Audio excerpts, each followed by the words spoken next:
Bona nit, benvinguts als Pavillons Way. Avui és l'última xerrada d'aquest setè cicle del portal del modernisme i avui parlarem de cementiris i per això tenim un expert en la matèria, que és la Ria Terol, que és responsable d'activitats de cementiris de Barcelona i també de les activitats que es fan al Museu de Carrosses Fúnebres que hi ha allà al cementiri de Montjuïc. Més que res ho dic perquè jo crec que aquest museu és un dels museus més desconeguts de Barcelona i és espectacular. Jo no sé si heu anat, us el recomano, jo l'he vist. Sí. I algunes vegades, una vegada van portar carrosses a la Fira Modernista i unes carrosses espectaculars i són carrosses que expliquen la història de la ciutat perquè ja amb aquelles carrosses s'han enterrat personalitats i realment és un patrimoni molt interessant i jo crec que és molt desconegut i val la pena, us ho recomano. Bé, doncs res, us deixo amb l'Adrià. Molt bé, doncs en primer lloc agrair al Jordi i Lluís la proposta de participar en aquest cicle de xerrades i en nom de Cementiris també agrair-vos poder posar en valor els cementiris pel seu patrimoni i perquè també signifiquen molt per la nostra memòria col·lectiva. Per tant, moltes gràcies. Bé, la meva conferència començarà amb un breu resum introductori per entendre l'aparició dels cementiris com a nous espais d'enterrament, però després posarem el focus ràpidament en el que és la temàtica d'avui, que és el modernisme en els cementiris, primer en el cementiri del Poblenou, que no va ser molta, però després continuarem amb el del cementiri de Montjuïc, que és realment on va haver-hi l'esclat del modernisme, sense oblidar-nos de la resta de cementiris de Barcelona, que n'hi ha 9. El de Collserola no el farem entrar perquè és molt recent, però a la resta de cementiris també trobem presència d'art funerari modernista. Doncs comencem. Bé, penso que en l'evolució del ritual funerari hi ha hagut 3 punts d'inflexió en la història. Primer ens situem a Bàrquino, la ciutat romana, quan els barcelonins decideixen enterrar els difunts fora les muralles de la ciutat per raons principalment higièniques. I aquí en tenim una imatge, que és la plaça Vila de Madrid, l'antiga necròpolis romana, que el Museu d'Història de Barcelona ha interpretat i en fa divulgació. Com veiem que tot i enterrar els difunts fora muralles, realment el vincle era molt estret perquè els ubicaven als 2 cantons de les vies d'entrada i sortida de la ciutat. Això canviaria sobretot amb l'entrada del cristianisme en l'imperi romà. El 313 després de Crist, l'emperador Constantí abraça la fe cristiana i això fa que el ritual funerari evolucioni i canviï de la nit al dia. Tornem a enterrar els difunts dins les muralles de Barcelona i com més a prop dels temples, millor. Podríem dir que el cristianisme va monopolitzar la vida i també la mort de les persones. I això seria així fins tota l'etapa medieval, tota l'època moderna, fins que ens trobem amb la situació complicada de seguir enterrant en una ciutat d'estructura medieval, de carrers estrets, poc ventilats, sense clavegueram, sense aigua corrent, amb tantes deficiències estructurals, però una ciutat que començava a patir una gran transformació, que això provocaria un augment poblacional molt fort. Per posar només una xifra, entre l'any 1800 i 1850 dupliquem la població, passem de 90.000 a 180.000 habitants i això derivarà a problemes de salubritat, a problemes higiènics greus. Els cementiris parroquials van derivar a ser focus d'epidèmies i de malalties infeccioses que no tenien cura. I aquí destaco una de les pitjors epidèmies que hi ha hagut a Barcelona, que va ser la febre groga de l'any 1821, on en 4 mesos van morir 10.000 persones. Davant d'aquesta crisi sanitària trobem a Josep Climent i Avinent, el bisbe de Barcelona, un bisbe reformador. Es va avançar 10 anys el primer reial decret que prohibia els enterraments dins de nuclis urbans i va decidir construir un cementiri fora les muralles de la ciutat i començar a enterrar així els difunts allà. Va construir un cementiri on actualment hi ha el cementiri del Poblenou, que ho podem veure en imatge, Aquell cementiri és l'últim punt d'inflexió que us comentava. Això realment va provocar un xoc cultural. La població estava molt arrelada als dogmes i als costums de l'Església Catòlica i volia seguir enterrant els difunts prop de l'Església perquè donava protecció divina als difunts. És per això que es van negar en rotund. La població no va voler enterrar els difunts fora les muralles, semblava com si els abandonessin, i aquell incipient cementiri, que s'anomenava el cementiri Climent en honor al bisbe, va quedar en desús. Aquí va aparèixer la Guerra del Francès, un conflicte bèl·lic molt dur, i les tropes de Napoleó van enderrocar aquell incipient cementiri, per tant actualment no tenim rastre d'aquell cementiri. Posteriorment al conflicte, evidentment la mortalitat havia augmentat moltíssim, es va construir el cementiri del Poble Nou, el primer cementiri modern de Barcelona, de Catalunya i de tot l'Estat. Seria un referent per a la resta de cementiris de pobles i ciutats. Qui el va construir va ser Antonio Ginesi, arquitecte italià, un jove arquitecte que estava instal·lat a Barcelona com a vicecònsol del Gran Ducat de la Toscana, i era un arquitecte sorgit de la Il·lustració, aquell corrent filosòfic, social, polític, que transformaria el món, va engegar diversos processos revolucionaris com la Guerra de la Independència dels Estats Units o la Guerra del Francès, i també modificaria definitivament el ritual funerari. Antonio Ginesi es va inspirar en l'art clàssic, sobretot en Grècia, Roma i Egipte, com podem veure en la façana. Va ser una façana que va crear molt de rebuig en els cercles més conservadors de la ciutat perquè hi apareixien símbols exòtics, com eren piràmides egípcies, palmeres i altres elements que no coneixien. I va fer un cementiri totalment igualitari. Què passa? Com traslladar els difunts? En un primer moment es feia a pes, com s'havia fet sempre.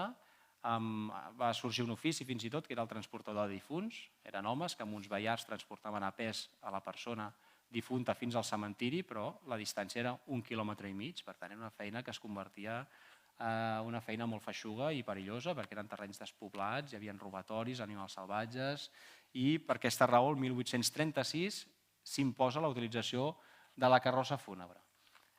Tampoc va agradar. Per què? Perquè ara eren els animals qui portaven els difunts i això va ser entès com una falta de respecte greu, perquè era sempre portat a espatlles o a pes com a gest d'estima i de respecte als difunts, ara eren animals. Va ser entès quasi com un sacrilegi. Però es van haver d'acostumar per raons higièniques, com dèiem inicialment, i la carrossa, com veiem en imatge, va acabar guanyant molt de protagonisme. Era la gran protagonista dels enterraments que van convertir-se en esdeveniments públics. I aquí en destaco un, que va ser el d'Enric Prat de la Riba, qui va morir el 1917 a Castellterçol, el va traslladar a Barcelona, al Saló de Cent se li va fer un gran homenatge i posteriorment se'l va passejar pels carrers de Barcelona, com podem veure aquí amb tots els honors, com veiem amb els Mossos d'Esquadra vestits de gala. El cementiri del Poble Nou també va evolucionar en funció de les necessitats de la població. Aquesta imatge del 1970, on es veu la Barcelona de l'època, com sempre es diu, d'esquenes al mar, sembla un abocador, es veu el cementiri igualitari de Ginesi, que és el primer, utilitzarem el làser, el primer recinte. Ginesi ho va fer totalment simètric, amb 4 illes, perquè tothom hagués de ser enterrat per igual, respectant la individualitat de cada persona. Aquest recinte el tancava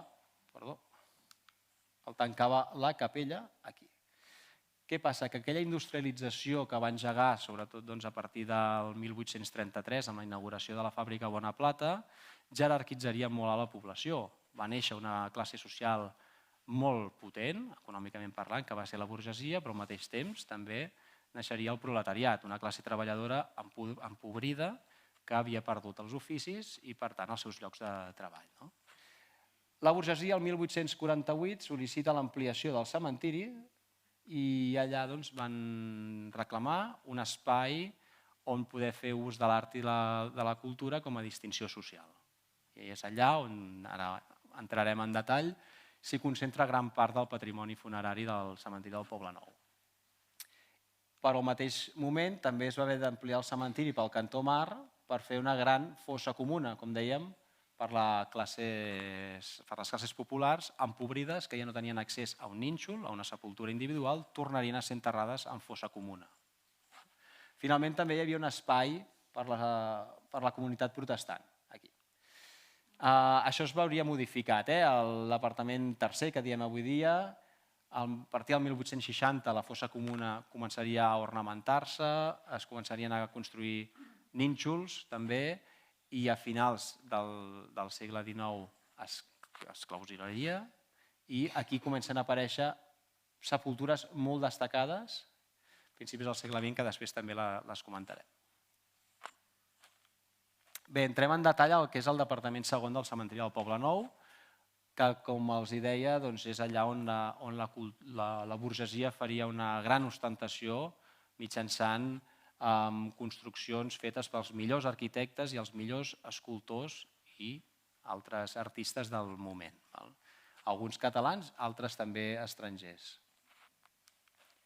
Per posar un exemple, el Panteó Arnús, Evarist Arnús, personatge molt rellevant de la segona meitat del segle XX, molt influent dins l'alta burgesia, banquer, polític, impulsor de la restauració borbònica, va decidir amb el seu arquitecte de confiança, que no era ni més ni menys que Elies Rogent, un mestre d'arquitectura catalana, qui va impulsar feia molt poc temps la construcció de la Universitat de Barcelona, tenia una relació de confiança, ja li havia creat l'edifici, la seva primera residència al Passeig de Gràcia, avui dia desapareguda, i també li va encarregar aquest panteó per enterrar el seu fill, Andreu Arnús, que havia mort a l'edat de 8 anys.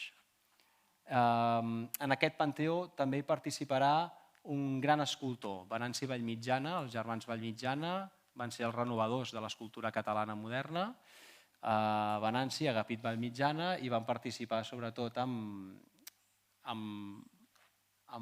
aquest àngel orant, però principalment amb els interiors, que són realment una meravella, com podem veure amb aquesta escultura jacent d'Andreu Arnús, el seu fill, i amb qui entren amb altres detalls. Evarist Arnús i de Ferrer, com comentàvem, aquest banquer dels pocs que va sobreviure al crac bursàtil del 1882, després de la febre groga, un moment que van aparèixer moltes entitats bancàries i alguns es van enriquir molt, va ser dels pocs que va poder sobreviure i per això va seguir sent un personatge molt influent dins la política i l'economia del moment. El Poble Nou, el cementiri del Poble Nou, en aquest departament segon, que també es coneixia ja com el cementiri dels rics, perquè no només s'hi enterrava la burgesia barcelonina, sinó també d'arreu de Catalunya. Podríem repassar la història de Catalunya en aquest espai, i predominaven sepultures o d'estil neoclàssic o d'estil neogòtic. Com podem veure, un exemple, l'arcapella de la família Patxot. Mitjançant les sepultures comencem a veure aquí un canvi de l'antic règim a aquesta nova era, que era que en les sepultures també s'hi mostraven els seus èxits laborals i s'hi feia ostentació. Aquella burgesia normalment era d'orígens molt humils que gràcies al comerç, en aquest cas, van poder prosperar molt. Aquí ens indiquen aquest èxit, sobretot marítim, amb elements de navegació, elements com és la locomotora, un element de progrés, el rellotge de sorra alat, la típica representació del pas del temps, del tempus fugit. La família Patxot va ser molt coneguda primer per aquest senyor d'aquí, Rafael Patxot, qui va ser un indià que va fer fortunes a Amèrica, qui va arribar a ser alcalde de Sant Feliu de Guíxols. El seu fill, Eusebi, si no recordo malament, Patxot, que va ser un pianista molt destacat, i sobretot el seu net, que veiem a l'imatge, Rafael Patxot i Jobert, que va ser un científic, astrònom, com veiem, meteoròleg, té un estudi sobre els núvols, segur que referent, i un gran mecenes cultural. Va ser un mecenes de la cultura i de la llengua catalana, fins i tot a l'exili, des de Suïssa, que és on va morir, va finançar sobretot l'Institut d'Estudis Catalans per la pervivència del català. Exemples de neoclàssic, aquest és un dels més rellevants, un dels primers panteons que es van construir al cementiri del Poble Nou, al departament segon, d'autor desconegut, tot i que sabem que va tenir una reforma dirigida per Enric Sagnier. Aquest és el de la família Viada, on destaquen aquests dos àngels amb les torxes cap avall, que és símbol de mort. La família Viada ens connecta amb Miquel Viada i Bunyol. Ell no hi està enterrat aquí, però sí que formava part de la mateixa família, va ser un armador, empresari, impulsor de la primera línia ferroviària a la península, que uniria Barcelona amb Mataró l'any 1848. Malauradament no la va veure inaugurar perquè va morir uns mesos abans. Entrant en el neogòtic, que potser era el que va agradar més perquè les formes gòtiques donaven a entendre aquest prestigi o aquesta religiositat ben fonamentada, trobem el panteó de Joan Vies i Paloma, originari de Sitges, un indià que va fer fortunes a Puerto Rico. Doncs va encarregar aquesta obra, feta de marbre de Carrara, el millor marbre del moment, a Josep Oriol Mestres i Esplugues, que va ser un arquitecte sobretot dedicat a obres religioses. Ell va construir, per exemple, l'església del Remei de les Corts o va liderar el projecte de reforma de la Catedral de Barcelona, amb aquella reforma neogòtica impulsada per Manuel Girona, la va liderar ell. I també va participar l'escultor Fausto Barata, escultor italià assentat ja a Barcelona, que va participar de moltes obres urbanes també. Destaca sobretot els àngels i aquestes al·legories que trobem en els quatre angles, que són els àngels del comerç, de la indústria, de la navegació i del temps. Un altre cop recordant la vida i l'obra d'aquell personatge. I en el neogòtic destacar també una altra obra feta pel mateix arquitecte, com dèiem, especialitzat en obres religioses, el Panteó Samà, amb el qual també hi va treballar amb la seva residència, el Passeig de Gràcia, també desapareguda. I bé, d'aquest personatge podem destacar Salvador de Samà i Torrents, indià, que va fer grans fortunes amb el tràfic d'esclaus a les Antilles, que va arribar a ser alcalde de Barcelona en un breu període de temps i que avui dia podem visitar el Parc Samà, potser el coneixeran a Cambrils, a prop de Cambrils, al Baix Camp, que és realment una meravella. El seu objectiu era poder-nos apropar a aquella Cuba colonial amb tota mena d'aus i plantes exòtiques. Aquesta és la primera obra que podríem dir ja premodernista, que és el Panteó Claver. Anselm Claver, personatge molt estimat per la seva funció musical i cultural i associativa, quan va morir l'Ajuntament va convocar un concurs i qui el va guanyar van ser dos joves arquitectes associats que es deien Josep Vilaseca i Lluís Domènech i Muntaner. Tots dos van ser posteriorment molt reconeguts, sobretot a partir de l'Exposició Universal del 1888, Vilaseca fent l'Arc de Triomf, per exemple, a la porta d'entrada de l'exposició, i ja no direm de Domènech i Muntaner. Ell va ser l'encarregat de fer el disseny d'aquesta barana tan ornamentada, on hi destaca l'escut de la Diputació, ja que Anselm Claver, quan es va proclamar la Primera República, va passar a ser president de la Diputació. Aquí podem veure una imatge d'Anselm Claver, vull dir, d'un homenatge coral a Anselm Claver l'any 1933. És un homenatge que avui dia encara es perdura i encara es realitza cada 1 de novembre per Tots Sants. Encara venen els cors Claver a cantar algunes cançons del mestre, que els hi recomano perquè és un dia realment bonic de visitar el cementiri del Poble Nou. I aquí sí que ja entrem en el modernisme. Clar, el cementiri del Poble Nou, el departament segon, ja estava ple. Llavors, alguns espais de sepultures que havien quedat abandonades s'havien reutilitzat i s'havien construït a sobre sepultures modernistes, com per exemple aquesta d'aquí, el Panteó Mirambell, del 1896, obra de Salvador Alarma i Tastàs. Ell era conegut per ser escenògraf, realment era molt conegut per decorar teatres, havia estat el director artístic del Liceu i molts personatges importants de l'època, com Àngel Guimerà, dramaturg, comptaven amb ell per la decoració dels escenaris. Un personatge molt destacat. Va ser qui també va construir la Paloma a la sala de ball. I aquí hi destaquen, com veiem, aquesta combinació de pedra i metall, ja amb aquestes formes sinuoses, ondulades, típicament modernistes. El panteó anava dirigit a Aniset Mirambell i Carbonell, també polític, destacat, qui va arribar a ser president de la Diputació de Barcelona fins l'any 1871 i va ser rellevat per Anselm Clavé, precisament. Un dels altres panteons més destacats d'aquest espai és el Prat Marçó, sens dubte, era una família d'industrials del tèxtil, molt potent, que es van unir amb els Aranyó, per tant van crear un llinatge realment molt potent, on hi destaca aquest primer àngel, sobretot, no? És un àngel amb les ales desplegades que, com poden veure, sosté una palma, que és el símbol de victòria, no? De la vida sobre la mort. L'arquitecte Mariano de Tos i de Bofarull, realment no he trobat cap referència d'arquitectura urbana, però aquí té un dels panteons més destacats del cementiri del Poblenou. Enric Sagnier també va ser un altre dels arquitectes que, igual com a la ciutat, va ser un dels més prolífics, en els cementiris també. I al Poblenou ja tenim algun exemple, com el Panteó Planes i Armet, construït el 1908. Podem veure aquesta comparativa perquè la fórmula del Panteó respon molt a una fórmula que estava realitzant el convent de Pompeia, de l'Avinguda Diagonal, com podem veure amb aquest frontal i amb aquesta estructura escalonada que, en el cas del Panteó, acaba amb un obelisc, amb una creu.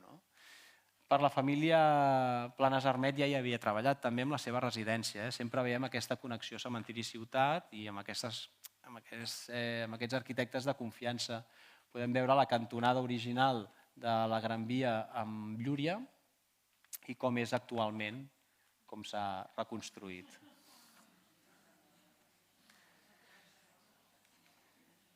I bé, parlem del departament tercer perquè allà també s'hi troben obres modernistes. Aquest departament principalment destaca aquesta gran creu celta que es va construir l'any 1888 en ocasió de l'Exposició Universal. Allà hi havia la fossa comuna, encara s'utilitzava i van creure oportú construir una creu d'aquestes grans dimensions per recordar també a milers i milers de persones que estaven enterrades allà en l'anonimat, però que també van ser molt importants per la transformació de Barcelona, com demostrava l'exposició. Qui la va realitzar va ser Leandre Albareda, arquitecte municipal, i qui després dissenyaria el cementiri de Montjuïc. En aquest espai trobem alguns exemples de modernisme, com és el Panteó Gili, industrials d'allà al Poblenou, encara la fàbrica es manté, i destaca sobretot l'escultura feta per Enric Clarasó. Enric Clarasó va ser també un dels escultors més prolífics en art funerari, després ho podrem veure al cementiri de Montjuïc. Una altra obra d'Enric Clarasó és en el Panteó Fontserè, en aquest cas amb una escultura de Santa Llúcia. I bé, en aquest espai també cal destacar aquesta obra, fuig una mica del modernisme, però val la pena recordar que és en aquest espai on es troba una de les obres més conegudes d'arreu d'Europa, que és el Panteó Llaudet-Soler, conegut com el Petó de la Mort. Cal dir que tant el cementiri de Poblenou com el de Montjuïc formen part de la ruta de cementiris europeus i aquesta és una de les sepultures més destacades i més visitades dels cementiris. La família Llaudet-Soler va perdre un fill jove i van encarregar una obra que fos realment dura però al mateix temps romàntica. Els tallers de Jaume Barba, no sabem si va ser el propi Jaume Barba o algun col·laborador seu, va fer aquesta escultura on surt representada la mort com un esquelet alat, que és mitjançant un petó que s'emporta la vida o l'ànima de la persona, com podem veure. Té la boca entreoberta, el ventre ensorrat, està agafant el seu últim alè i amb aquests braços, ja que les mans li toquen a terra, demostren el defalliment del cos humà. Cal dir que a la pedra hi ha un petit vers de mossèn Cinto Verdaguer, que intentaré recordar perquè no es veu, i deia: en son cor jovenívol no pot més, en ses venes la sang s'atura i glaça, i l'esma perduda a la fe s'abraça, sentint-se caure de la mort al bes. És un petit vers de mossèn Cinto Verdaguer que va escriure el llibre de l'Atlàntida. Passem al cementiri de Montjuïc.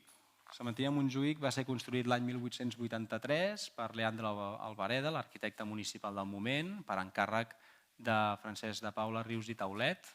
Com comentàvem abans, el crac bursàtil del 1882 havia arruïnat gran part de la població barcelonina i s'havien de trobar fórmules per reactivar l'economia. Una d'elles va ser la construcció del cementiri de Montjuïc i l'altra seria l'Exposició Universal del 88.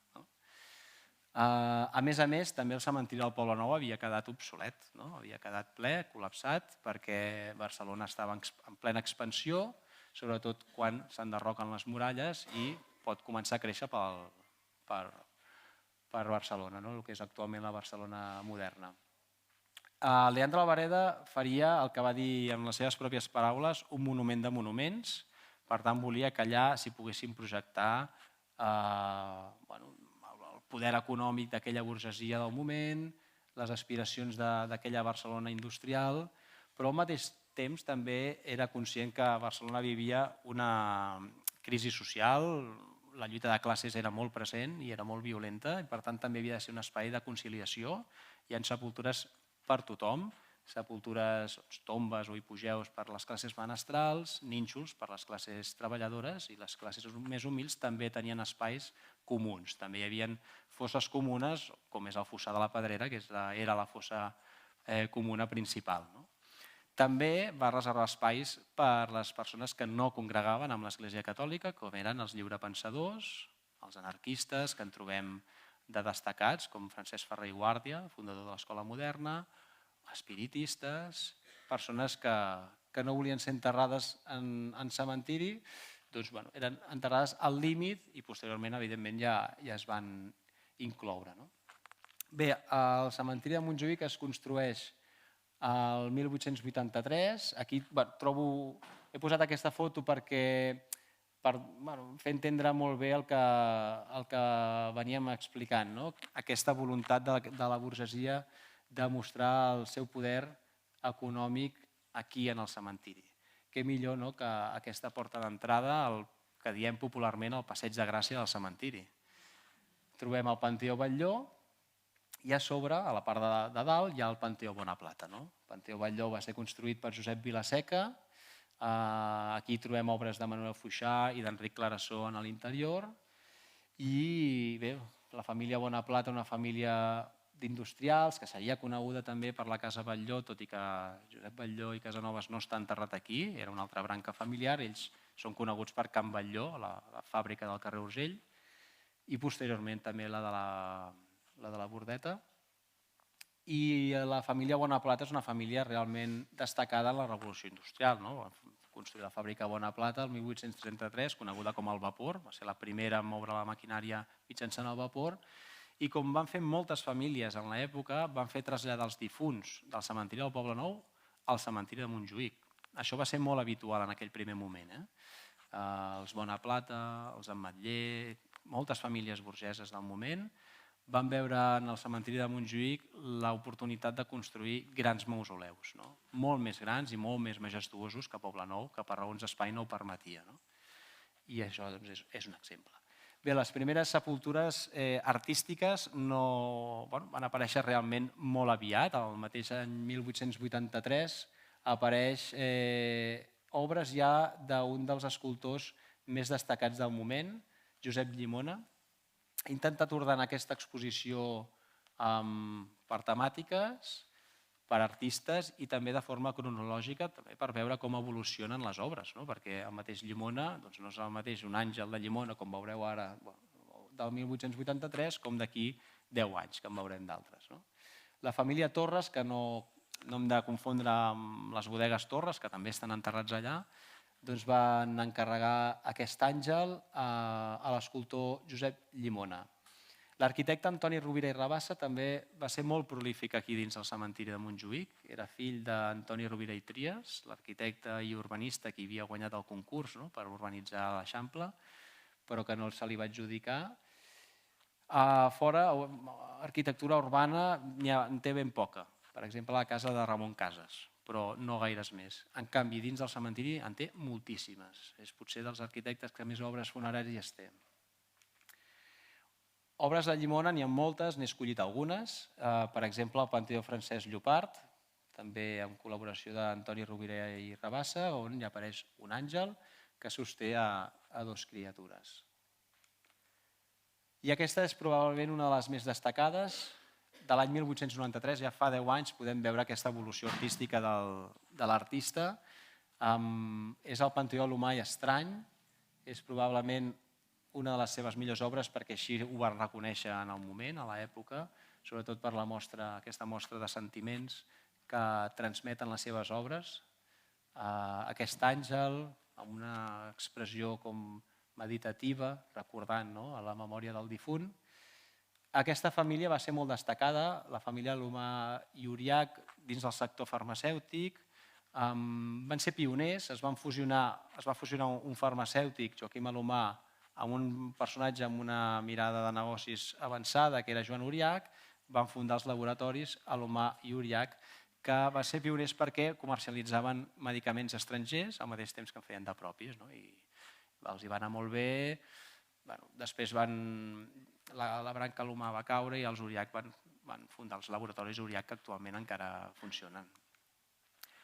Una altra de les grans obres modernistes de Josep Llimona seria aquesta, titulada com Dolor i resignació, construïda a la memòria de Mercè Casas de Vilanova.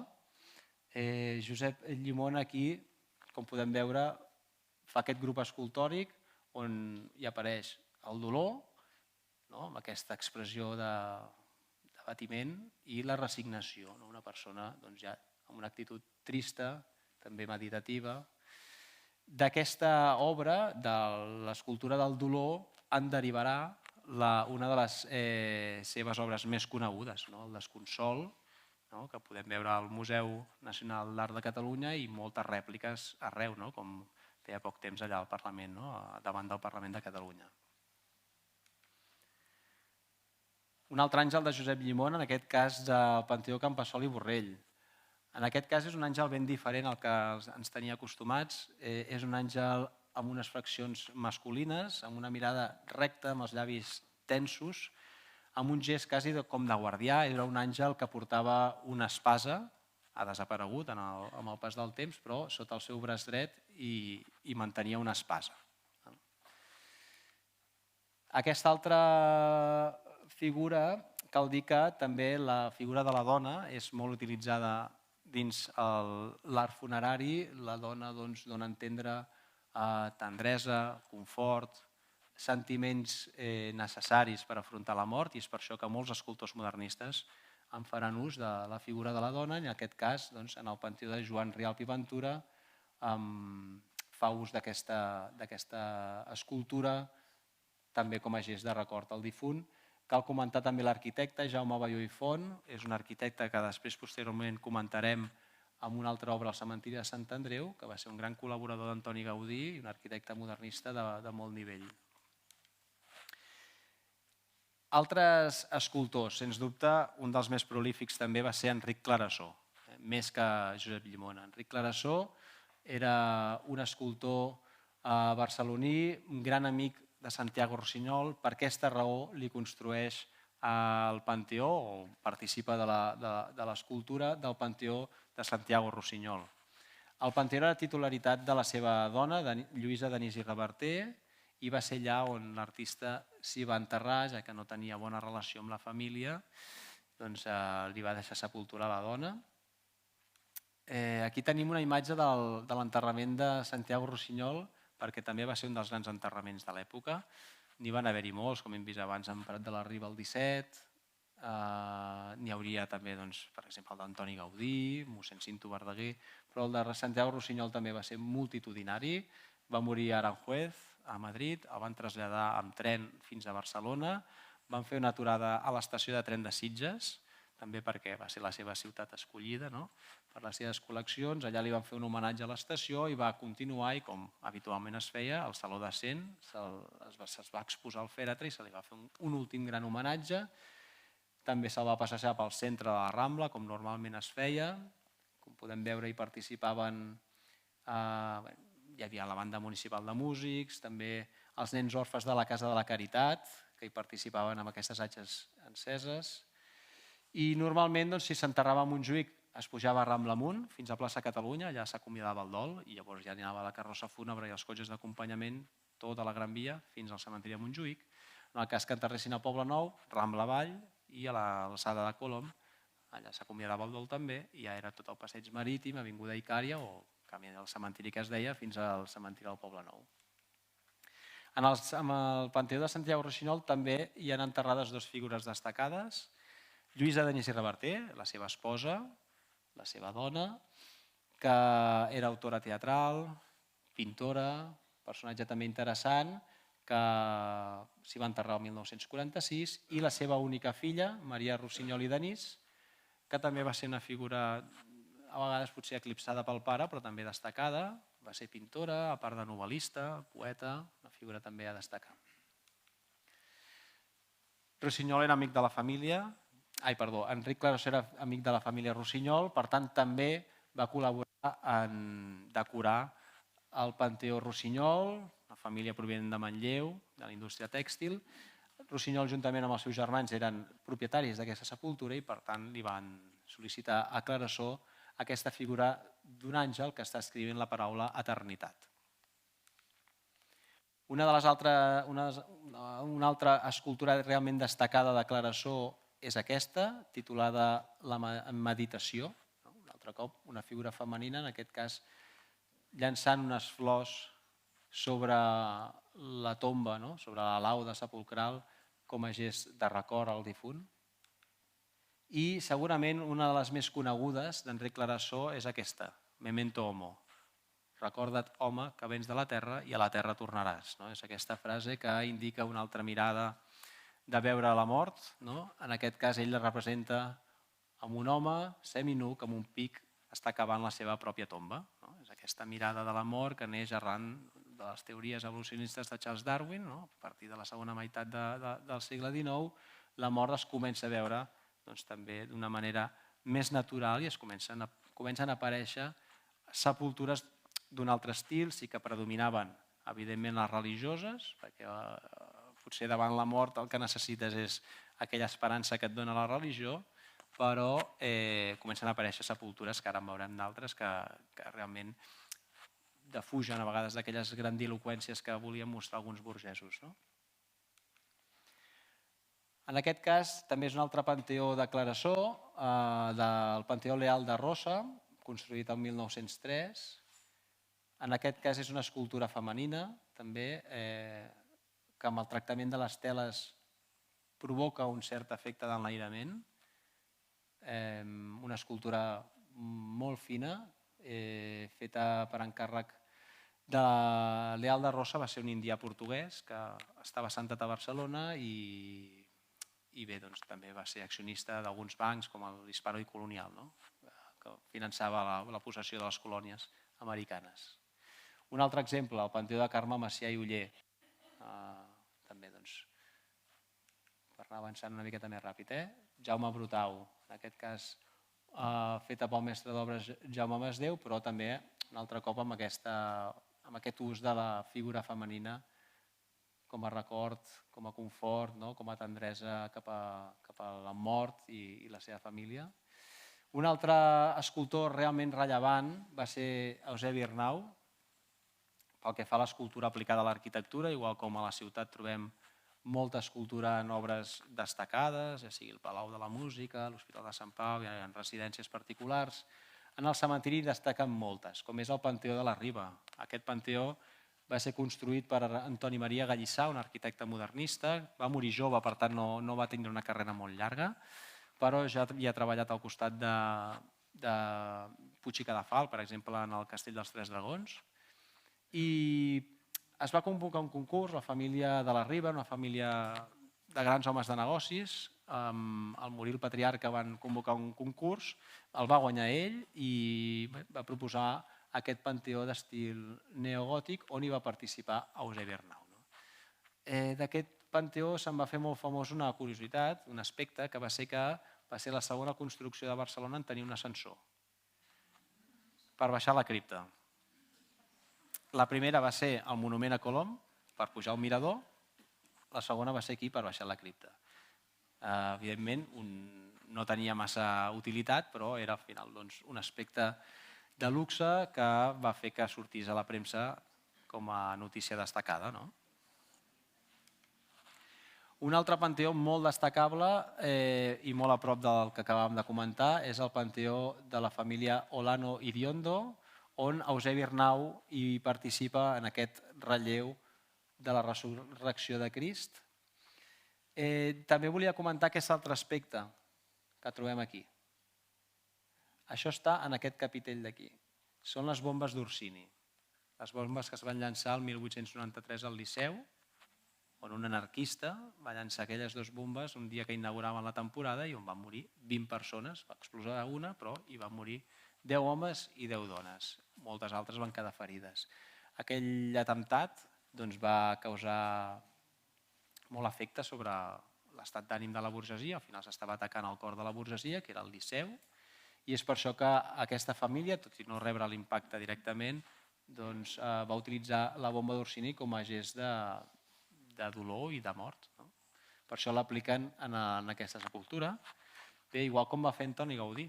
Antoni Gaudí aquesta mateixa simbologia la va utilitzar en el portal del Roser de la Sagrada Família per parlar, com veiem, d'aquest atemptat. Aquí veiem com un dimoni li està entregant aquesta bomba a un treballador.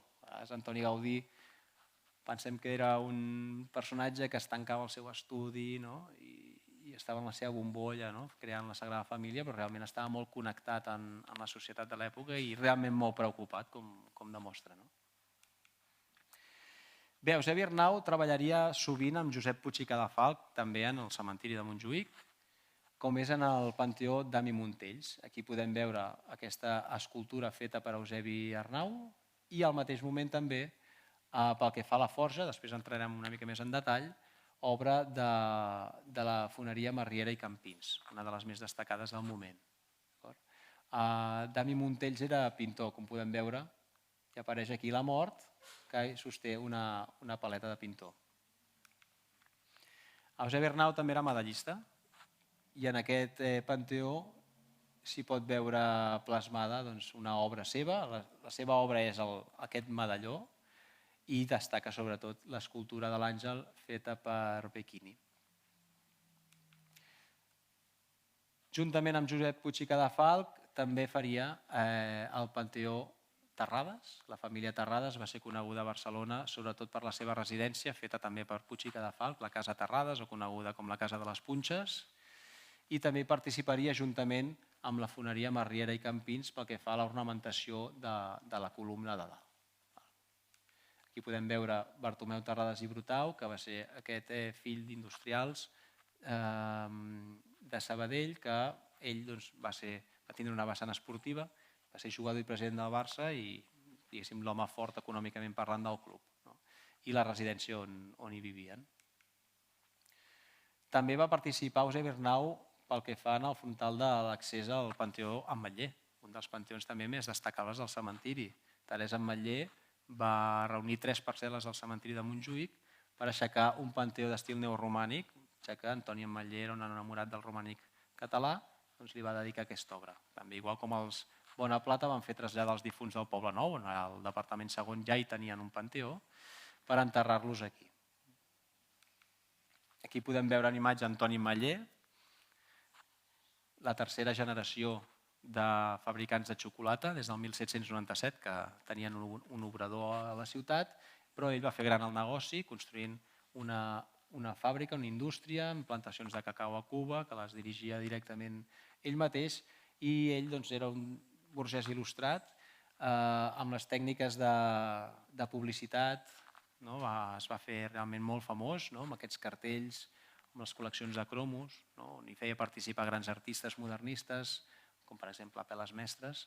Es va fer molt conegut. Aquí tenim una imatge amb Teresa Ametller, la seva filla, la seva única filla i l'última membre de la família Ametller. Amb ella finalitzava aquesta nissaga familiar barcelonina. Va ser ella qui va crear la Fundació Ametller i gràcies a la Fundació es manté el patrimoni Ametller de la família, tant la casa com també les col·leccions que tenen de vidre romà, els arxius i el Panteó Ametller. I bé, i entrant amb els marbristes, també importants en el cementiri, no només els escultors, els arquitectes, els marbristes també van fer una gran feina al costat dels escultors. Un exemple és el Panteó de Pere Llibre. Pere Llibre havia estat un pastisser molt conegut, tenia pastisseria i una pastisseria artística al carrer Ferran, que era la via principal del moment. En aquest cas torna a participar Antoni Rovira Rabassa, l'escultor Josep Campeny, un altre escultor molt destacat, guanyador de múltiples medalles, premis, va guanyar el concurs per ornamentar les fonts de Barcelona. Tenim moltes fonts ornamentades amb l'objectiu d'apropar les classes populars, que eren qui recollien aigua a la font, a l'art. Doncs ell va guanyar el concurs i tenim la font de la Granota, per exemple, davant del Palau Robert, o altres fonts ubicades per la ciutat que va fer ell. I dins dels cementiris tenim obres funeràries de gran renom, com és aquesta, o per exemple el Panteó Albareda, l'àngel que hi figura també va ser obra de Josep Campeny. Bé, com a marbrista més destacats, jo per això col·loco aquesta obra com a primera, són els germans Ventura. Els germans Ventura van ser els que van produir més obres al cementiri, n'hi ha d'altres que també veurem, però a tots els cementiris de Barcelona tenim obres dels germans Ventura, un dels marbristes més prolífics del moment. Una altra obra on hi participen els germans Ventura seria el Panteó de Joan Forgas, que també hi participaria el mateix escultor, Josep Campeny. Hi havia marbristes que eren autèntics artistes, com per exemple Serra i Figueres. La fusió d'Enric Serra i Joan Figueres van constituir aquesta companyia, Serra i Figueres. Aquesta és una sepultura de la família de Rodrigo Robert i Laporta, fabricant de paraigües, que va reunir, això també explica l'altíssima mortalitat infantil de l'època. Pensin que l'esperança de vida a mitjans del segle XIX estava als 47 anys per culpa de l'altíssima mortalitat infantil. Està xifrada que només un de cada 2 nens o nenes arribava als 7 anys de vida. Això fins l'entrada de l'higienisme, l'invenció de les vacunes, evidentment, no va donar un tomb. És per això que hi ha sepultures on podem trobar molts nens, una idea d'un segon reagrupament familiar. No és l'única, hi ha la família Mauchi, també un editor conegut de l'època que també va perdre els 3 fills i que els va representar així en la seva sepultura. Un altre gran marbrista, escultor també, Antoni Pujol. Aquesta és una de les sepultures més impactants al cementiri. És la sepultura de Nicolau Juncosa. Ell era importador-exportador de vins de Tarragona. També va tenir un paper polític, va ser tinent alcalde de Barcelona pel Partit Republicà. Tot i ser burgès era republicà, un personatge complex, que va encarregar aquesta obra en vida. Aquesta complexitat la va portar al cementiri també i va voler fugir de les grandiloqüències d'altres. Ell es va voler representar tal com era, amb les seves robes, amb una posició quotidiana, al seu estudi, recolzat sobre un llibre, potser de comptabilitat, immers dins els seus maldecaps que li donava la fàbrica, com podem veure en el relleu, i en un moment normal, quotidià, és quan hi apareix la mort, que li posa la mà a l'espatlla, el cobreix amb un llençol i diu que ja li ha arribat el moment. Nicolau Juncosa, en vida, veia la seva sepultura. Ell va morir el 1932, va poder veure la Segona República, això el hauria fer feliç, però aquesta obra no va estar finalitzada fins la seva mort. Ell va deixar la fase en blanc i va deixar per escrit que un cop morís se li pogués aplicar una màscara mortuòria, una tècnica que es feia amb guix, i així poder finalitzar l'obra. I així va ser. L'obra es titula La solució.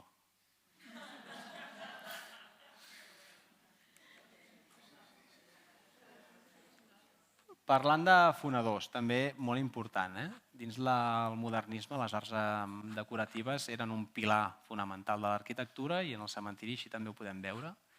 De fonedors, el que va destacar més va ser Frederic Marriera, que va ser juntament amb el seu nebot, Antoni Campins, que crearien Marriera i Campins, la principal foneria decorativa del moment. A Cera Perduda feien treballs tan espectaculars com és aquest d'aquí. Aquest el van fer juntament amb Domènech i Montaner. És l'única, podríem dir, l'única obra funerària de Domènech i Montaner a Barcelona, tot i que va participar del Panteó Claver amb la Brana. i va ser per encàrrec de Josep Maria Valls i Vicenç. En aquesta obra apareix el seu nom, no es veu del tot bé, aquí apareix el nom, no? Josep Maria Valls Vicenç i els seus, aquí apareix l'Antic Testament, el Nou Testament, escrit en català i en lletres gòtiques, i antigament hi havia una creu. Josep Maria Valls i Vicenç és un personatge que no ens ha arribat molt a la nostra època. Ell era fill d'una nissaga de banquers, era un personatge molt ric. La banca Magí era qui tenia ja el seu pare, ell l'hereda juntament amb els seus germans, però també tenia inquietuds culturals. Va entrar en política, ell era també novel·lista i també impulsor de la llengua i la cultura catalana. Ell va impulsar el naixement d'una editorial que es deia La Renaixença, que va dirigir durant molts anys, el mateix Àngel Guimerà. Un personatge molt estimat, i el seu enterrament també va ser realment molt multitudinari. Explica a les cròniques que va ser enterrat embolcallat per la senyera, una mostra de la seva catalanitat, tot i que la seva descendència encara avui dia és un personatge conegut, Manuel Valls, que va ser primer ministre. Ell va ser regidor de l'Ajuntament de Barcelona, Manuel Valls també, però d'idees realment molt oposades. Altres sepultures destacades on hi va participar la foneria Marriera Campins són, per exemple, els germans Montovio. Van encomanar aquesta obra feta també on hi va participar també Eusebi Arnau. I d'altres molt decoratives, com el Panteó de Pedro del Balzo, on podem veure aquesta creu amb motius vegetals. Cal parlar també dels vitrallers. Els vitrallers també van tindre un pes molt important en el modernisme. Sobretot Antoni Rigalt i Blanc va participar en moltes residències com la Casa Lleó Morera, que potser és una de les obres més impressionants pel que fa als vitralls. Aquí hi va participar en el Panteó dels germans Collasso. Podem veure un panteó monumental. Josep Collasso i Gil va ser alcalde de Barcelona i també un gran filàntrop.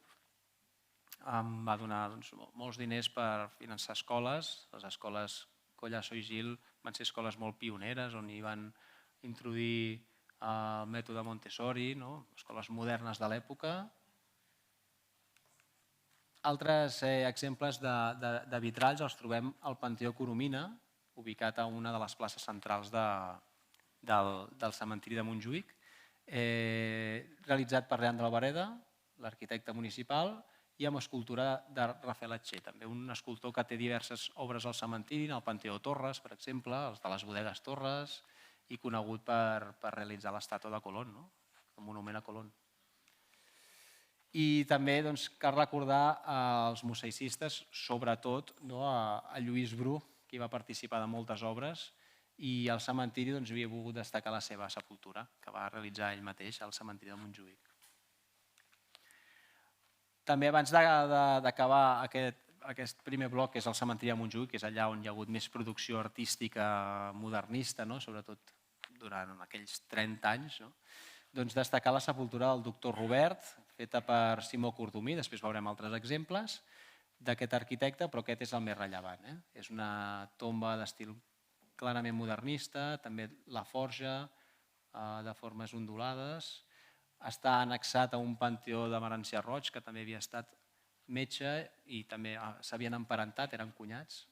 I bé, una figura molt destacada dins l'higienisme, impulsor de l'Hospital de Sant Pau i també alcalde de Barcelona en un moment complicat. Quan es perdien les colònies americanes li va tocar ser alcalde i davant la imposició d'uns impostos abusius cap a la indústria del comerç, en aquell moment el 90% de la indústria del comerç estava a Catalunya, doncs es va rebel·lar i va promoure el tancament de caixes, un moviment polític important que bé, va provocar la seva destitució, però va sembrar la llavor del catalanisme polític. El personatge que volia destacar també molt a prop d'ell és Pasqual Madoz, que hi té una sepultura monument. Gràcies a aquest senyor podem enderrocar les muralles de Barcelona, que estaven oprimint una ciutat que era ja una de les amb més densitat de població d'Europa. Aquest senyor, com a ministre d'Hisenda, va poder, durant el bienni progressista de 1854, enderrocar o convèncer l'exèrcit d'enderrocar les muralles de forma progressiva i a partir del 1860 poder projectar l'Eixample. Aquí trobem la sepultura que l'he volgut destacar una mica per tancar aquest bloc d'Ildefons Cerdà.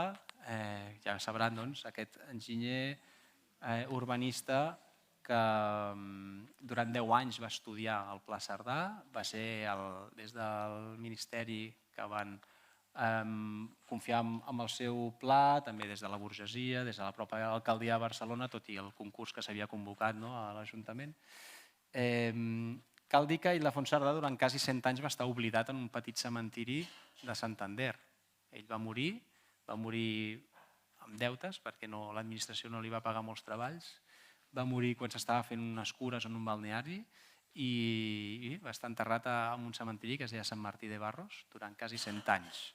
Va ser el doctor Fabià Estapé, qui era un estudiós de la seva vida i obra, qui va recuperar les seves despulles, les va traslladar a Barcelona, però li va costar un any convèncer a les autoritats d'aquí a enterrar-lo. Per tant, va estar Ildefons Cerdà un any en una urna sota la taula de l'estudi del doctor Fabià Estapé, fins que van poder traslladar-lo a aquesta sepultura. Bé, la foto d'Ildefons Cerdà. Parlem dels altres cementiris. Evidentment, cada poble tenia el seu cementiri, igual com el cementiri del Poble Nou, els altres pobles i municipis també col·lapsaven els seus cementiris parroquials, construïen els cementiris moderns. Sant Andreu va ser un dels més destacats. Només entrar ja hi trobem panteons molt destacables, com és el de la família Martí, fabricants de sabó de Sant Andreu, encarregat també per Leandre Albareda, i un altre cop els germans Ventura, com podem veure aquesta figura femenina, també amb una expressió meditativa, un sarcòfag amb aquestes teles, unes filigranes on apareixen els cascalls, molt habituals també. Del cascall s'extreu l'opi, una droga que et fa dormir, i per tant es relaciona amb el son etern, amb la mort, apareix sovint. I just davant aquesta altra obra que la destaco no tant per al seu contingut artístic, sinó més històric, tot i que també podem destacar la seva obra a cop de fuet, a Forja, perquè una de les víctimes de l'atemptat de la bomba del Liceu està enterrada aquí. Va ser Marta Giraudier, una nena de 14 anys que feia la seva presentació en societat, va ser morta en aquell atemptat i enterrada aquí. En el cementiri de Sant Andreu hi va participar amb 2 panteons Simó Cordomí, arquitecte municipal de Badalona i d'altres poblacions, plenament modernistes, en aquest cas fins i tot la creu, té formes vegetals que acaben amb 3 girassols. La lauda sepulcral també té formes vegetals i una barana de formes onduloses que el rodegen. Just al costat, el panteó de la família Vintró. En aquest cas també és modernista, sobretot per les lletres de la família Vintró que apareixen a la part de dalt, però hi destaca una figura egípcia. També l'art egípcia es recupera. Els antics egipcis tenien un gran culte a la mort i és una forma de recuperar aquella cultura i s'aplica en el món funerari. Una de les més destacades és, sens dubte, aquesta capella adossada que està al departament segon del cementiri de Sant Andreu, que és el Panteó Martí Rius, feta per l'arquitecte que comentàvem abans, Jaume Balló, gran col·laborador, ell i el seu germà d'Antoni Gaudí, per exemple, en la Casa Milà, amb la Colònia Güell. Podem veure aquestes formes sinuoses i aquesta típica creu gaudiniana.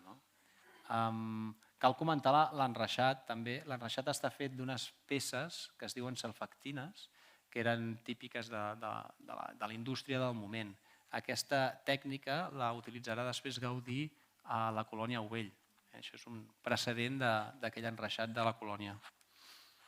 I figures modernistes a destacar, Ignasi Iglesias, sens dubte, el poeta modernista, anomenat un modernista radical, perquè també tocava temes sempre de classe, una figura de classe treballadora, i això a les seves obres, als seus textos, també s'hi pot veure plasmat. Podem veure en imatge. I també cal comentar que en aquell cementiri està enterrat Pere Falqués i Urpí, arquitecte municipal de Barcelona, va contribuir molt en obres funeràries, en l'ampliació, per exemple, del cementiri de les Corts, en la pròpia ampliació del cementiri de Sant Andreu. Va ser enterrat al nínxol familiar, perquè ja estava molt arrelat a la població. El cementiri de les Corts també és un altre cas.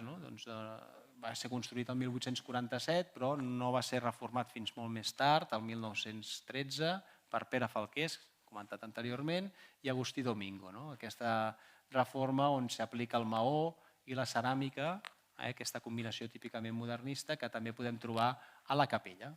És l'edifici central que va ser també restaurat recentment. En els cementiris d'antics pobles, actualment barris, també són molt significatius de la història, de l'entitat de cada territori. Destaquem alguns com el Panteó Déu, una família coneguda sobretot per la seva residència, que avui dia és un centre cívic, que és Can Déu. Ell era importador-exportador de begudes, de nissats, de licors, sobretot importava i exportava a Argentina i Uruguai. I bé, d'allà sorgeix una expressió popular, s'ha armat la de Can Déu. Ve d'aquí perquè traginava moltíssimes ampolles i del soroll que feia i de les festes que en feien també ha sorgit aquesta expressió. I també volia destacar el Panteó dels Soldats d'Ultramar, que va realitzar Pere Falqués, que s'ha rehabilitat ara fa molt poquet, es va presentar, i és allà on s'hi van enterrar moltes de les víctimes d'aquestes guerres colonials, que al final eren joves que no podien pagar per no anar a la guerra i anaven a morir a les colònies americanes, i s'ha fet un homenatge. En el seu moment es va fer aquest homenatge i ara fa poques setmanes es va rehabilitar. També hi ha algunes obres modernistes, com per exemple aquesta de Clarasó.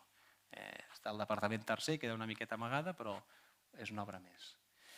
Bé, el cementiri de Sant Gervasi és realment espectacular. Si no l'han visitat, els hi recomano. És un cementiri molt petit, però farcit d'obres funeràries molt destacades, algunes d'elles modernistes, que ara tractarem, i a més està ubicada a la falda de Collserola, també en un espai privilegiat.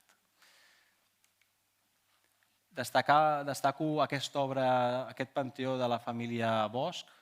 La família Bosch van ser els fundadors del licor de l'Anís del Mono, que es va fer famós arreu del món, sobretot per l'etiqueta on hi apareixia un mono.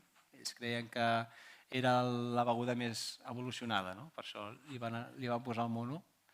I destaca sobretot la figura de Josep Campeny, l'àngel de Josep Campeny, que és un àngel que interpel·la el visitant realment amb la seva mirada baixa, t'està ensenyant la corona de flors, aquell gest de record al difunt, però t'assenyala al cel, volem dir, ja ha anat cap al cel el difunt.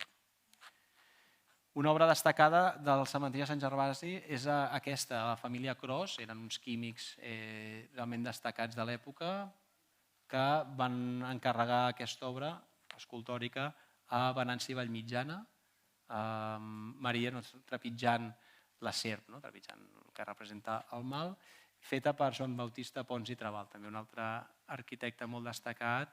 Del seu estudi han sortit altres arquitectes modernistes molt rellevants. I figures destacades que podem trobar al cementiri de Sant Gervasi dins del modernisme, sens dubte, Joan Maragall i Gorina, poeta i també articulista molt connectat en la societat de l'època, va ser enterrat en aquest panteó, on al costat hi ha un ametller, l'ametller florit, de la seva poesia. Cada mes de gener es fa encara l'acte de l'ametller florit a peu de sepultura, i la família i membres d'associacions, partits polítics i entitats a llegir textos, cantar cançons, en homenatge a la seva vida i obra. En aquell cementiri també està enterrat Lluís Domènech i Muntaner. També, com que fa 100 anys de la seva mort, val la pena recordar-lo. Està enterrat en un nínxol, tot i que el seu desig va ser enterrat a Canet, on ell havia dissenyat ja un panteó on estava enterrat un fill, però va morir el 1923 durant la dictadura de Primo de Rivera, i les autoritats van considerar que el seu enterrament provocaria manifestacions de caire catalanista, per això van prohibir el trasllat del fèretre, i va ser enterrat en aquest nínxol. Posteriorment també altres familiars s'hi van enterrar i se segueixen enterrant actualment aquí al cementiri. També hi ha Enric Clarasó, que l'hem anat mencionant durant tota la conferència per mostrar la seva sepultura. És un nínxol a dalt de tot, d'un bloc de nínxols, però realment molt bonica, típicament modernista. Hi ha moltes altres figures aquí, també hi ha el César Martinell, que hauran escoltat la conferència de l'altre dia, August Font i Carreras, també un altre arquitecte molt destacat, també està enterrat a aquest cementiri. Cementiri de Sants, feta per Jaume Agustà, un arquitecte destacat dins del modernisme, qui va dissenyar també la seu del districte de Sants, que és espectacular. I és un cementiri que hi ha moltes obres també modernistes, és un cementiri menys conegut, tenim pendent encara desenvolupar-hi una ruta, però com poden veure, bé, valdrà la pena. Podem veure panteons, escultures de tota mena, també altre cop la figura femenina i algun detall molt específic en nínxols, com és aquesta làpida d'aquí. Sant Joan d'Horta. Horta també és un cementiri dels més petits de Barcelona, juntament amb el de Sarrià, és el més petit, però també de molt valor. Tenim obres també de gran rellevància, com és el Panteó de Sants Bernet, realitzat l'escultura per Enric Clarasó i Daudí. Altre cop aquesta figura compungida, posant-se la mà al pit, com de record al difunt, llançant aquestes flors que es poden veure a la mà i sobre el sarcòfag. I parlar del cementiri de Sarrià, el més petit de tots, no té contingut modernista, però també val la pena destacar-lo, perquè hi ha obres molt rellevants, com és aquest panteó, el Panteó Montbrú, una família arrelada a Sarrià, que li van encarregar August Font i Carreras, un arquitecte molt destacat. Alguns el destaquen per la plaça de Toros de les Arenes, però va fer moltes altres contribucions a l'arquitectura catalana. Va ser juntament amb Josep Pagès, l'escultor, qui va dissenyar el Panteó. I per acabar ens trobem amb un repte, que és la conservació de tot aquest patrimoni funerari que en part el trobem deixat, perquè com sabran el manteniment d'aquestes sepultures va a càrrec del titular, però ens trobem titulars que o no ho poden assumir o famílies que no tenen descendència perquè antigament havien tingut contractes a perpetuïtat. Llavors ens trobem amb un repte, és un gran repte mantenir tot aquest conjunt patrimonial perquè tot el conjunt té valor, no podem escollir alguna peça, realment tot té valor. S'han fet esforços, el 2013 es van rehabilitar 5 panteons monumentals al cementiri del Poble Nou, 4 dels quals ja han estat adquirits, per tant hi ha interès encara actualment de tenir sepultures de valor artístic. Aquest és un altre exemple. També es va rehabilitar el 2013 la Capella del Poble Nou, que és un dels edificis neoclàssics més importants que tenim a la ciutat. S'han rehabilitat façanes, com el cementiri de Sant Andreu, la de Sants, la capella, com comentàvem abans, del cementiri de les Corts, en aquest cas el 2014, panteons monumentals com el mateix Albaré del 2015 o el de la família Milà, que està al Poble Nou també. I fem alguna col·laboració, en aquest cas amb l'Escola Superior de Conservació i Restauració de Béns de Catalunya. És una mica limitada perquè el que hem de fer és traslladar aquestes escultures als tallers perquè els seus estudiants les puguin restaurar i així practiquin les tècniques de restauració. Després hi ha particulars també que fan grans esforços econòmics per restaurar peces de gran valor, com és el Panteó Boïgues, que, com poden veure a l'esquerra, portava molts anys abandonat. S'informa a la família, hi ha qui reacciona i se'n fa càrrec. Està en procés de rehabilitació, com veuen. Però hi ha d'altres famílies que rehabilitar un panteó d'aquesta magnitud és quasi impossible. Podem veure, és el Panteó Gener, és el panteó més gran del cementiri de Montjuïc, el més costós, van trigar 4 anys en construir-lo, van destinar 250.000 pessetes de l'època, és el més luxós. Doncs vam veure que l'estructura tenia part de l'estructura deteriorada, com són els pinacles, i per la seva alçada hem hagut de tancar-lo per protecció, per seguretat dels vianants, però clar, al ser tan alt, aquestes tanques agafen també moltes altres sepultures. Llavors, davant d'això, és posar fil a l'agulla, parlar amb la família, trobar subvencions, tirar d'escoles de restauració altres empreses de conservació que puguin fer actuacions de contenció. Bé, són temes que avui dia estem portant a terme. Ja des del 2019 que es porta a terme un pla director de restauració i rehabilitació dels nous cementiris. Evidentment, els blocs de nínxols són els que utilitzem la majoria de nosaltres, per això també és important conservar-los bé, accessos, arbrat, accessibilitat en general. I igual com els cementiris van aparèixer per necessitats de la societat, doncs ara aquests cementiris s'estan reconvertint i s'estan adaptant a les noves peticions de la ciutadania. Aquest any s'ha inaugurat un gran jardí d'inhumació d'urnes, 2.500 metres quadrats a Montjuïc, 1.500 a Sant Andreu i al final, com que ja podríem dir que el 60% de la població a Barcelona ja decideix incinerar-se, els cementiris s'estan adaptant a aquesta nova realitat. Doncs molt bé, moltes gràcies per la vostra atenció.